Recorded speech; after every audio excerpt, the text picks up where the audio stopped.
In 7 miles to the feed store, I found 32 pounds of food for my chickens. Look how fresh and lovely that beautiful raccoon is. I'm letting the flies empty their eggs into the little tip for you there. You know, because they die after their stomach is empty of eggs. That one was getting a little off smell, turning to beef jerky. But the chickens are fine. If it's a little off smell, they can handle it.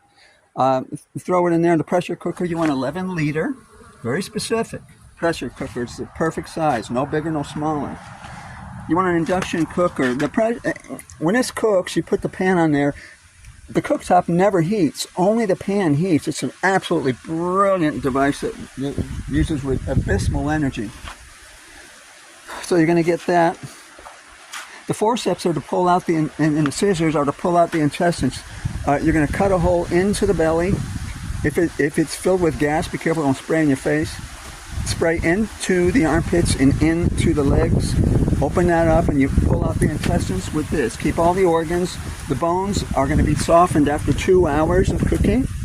And I cut with this the big bones, and the smaller bones I cut with this. And I believe I've covered it all. My birds are generating 1.5 pounds fat per chicken. 31% fat, destroying Wagyu beef, which begins at a minimum of 21% fat. But this is an abysmal feed cost. You're not going to have any feed when you got to put that chip in your hand.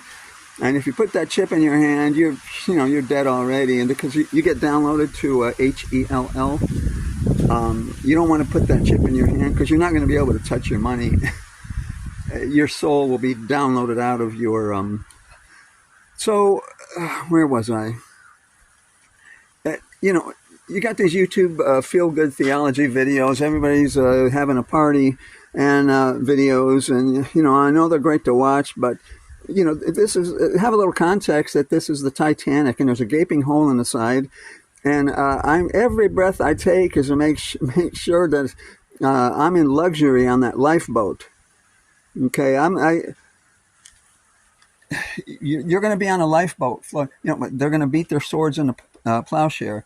I built the world's best garden over there, pond bank garden surrounded by a 50-ton mulch pile fence. And on your chickens, 3 of my hens will generate the calories of a black angus steer in 5 years only in their eggs. You take 3 hens under each arm, take a couple hens under each arm with your tent, and you can eat for 5 years the calories of a black angus steer. Just by catching things like this in a trap and feeding it to your chickens. Nobody wants to eat a frickin' coon. And then you take a tree bud, see those tree buds, and pine needle tea, and that's your vitamins.